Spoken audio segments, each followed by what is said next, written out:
Bersihkan hati. Seorang penuntut ilmu hendaknya membersihkan hati dari segala penyakit hati, seperti hasad, iri, dengki, tamak, sombong, dan sifat buruk lainnya. Membersihkan hati dilakukan sebagai upaya untuk mendapatkan ilmu yang barokah. Selain itu, dengan hati yang bersih, akan lebih mudah menerima dan mempelajari ilmu. Dengan begitu, kebermanfaatan ilmunya dapat disebarkan kepada orang lain. Niat yang baik. Setelah membersihkan hati, sebaiknya harus memasang niat yang baik dalam menuntut ilmu. Karena tiap perbuatan yang diawali dengan niat yang baik, akan mendatangkan keberkahan di dalamnya.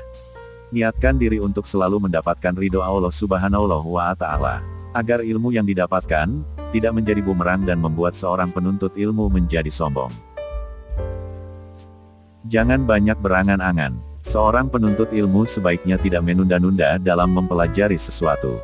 Tidak berangan-angan secara berlebihan, sehingga tidak mudah terpedaya oleh bujuk rayu duniawi.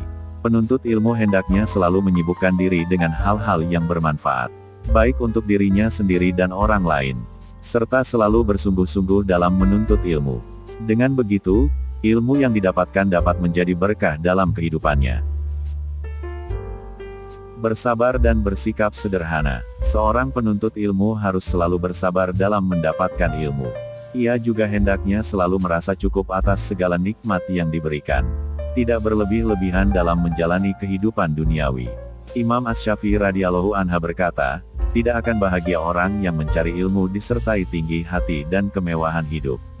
Tetapi yang berbahagia adalah orang yang mencari ilmu disertai rendah hati, kesulitan hidup dan khidmah pada ulama.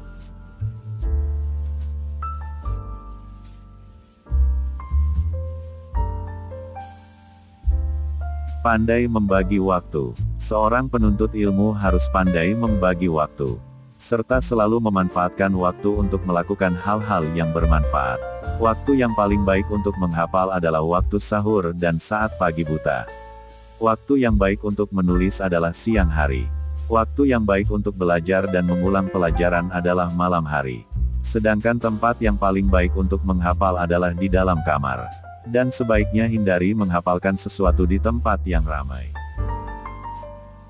Memiliki sifat wara. Sifat wara adalah menjauhi segala hal yang hukumnya syubhat atau belum jelas halal haramnya. Wara membuat seorang penuntut ilmu lebih berhati-hati dalam melakukan sesuatu. Dengan begitu, akan membuat hatinya lebih tenang dan dapat menerima ilmu dengan baik. Namun, jika memang dalam posisi yang tidak memungkinkan, maka hendaknya menggunakan hukum rukhsah atau keringanan pada tempatnya, yaitu ketika ada kebutuhan dan sebab yang memperbolehkan.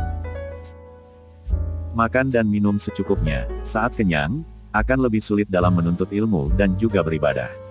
Karena saat kenyang, cenderung merasa malas. Hati yang sehat juga berasal dari makan dan minum secukupnya. Tidak berlebih-lebihan, seperti ungkapan syair yang artinya, sesungguhnya penyakit yang paling banyak engkau ketahui berasal dari makanan atau minuman.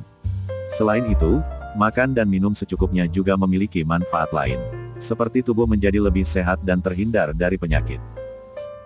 Tidak berlebih-lebihan, lemahnya panca indera dapat juga diakibatkan karena mengkonsumsi makanan secara berlebihan.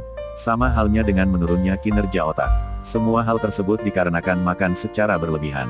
Terutama makanan yang memang tidak dianjurkan, seperti apel yang asam dan cuka.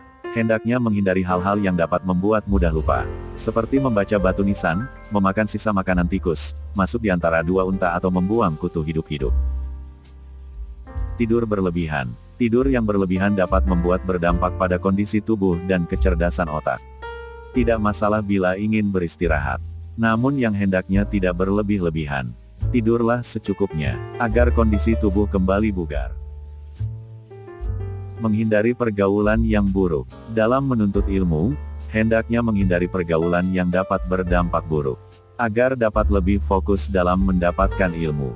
Terutama pergaulan dengan lawan jenis dan pergaulan yang hanya membuang-buang waktu.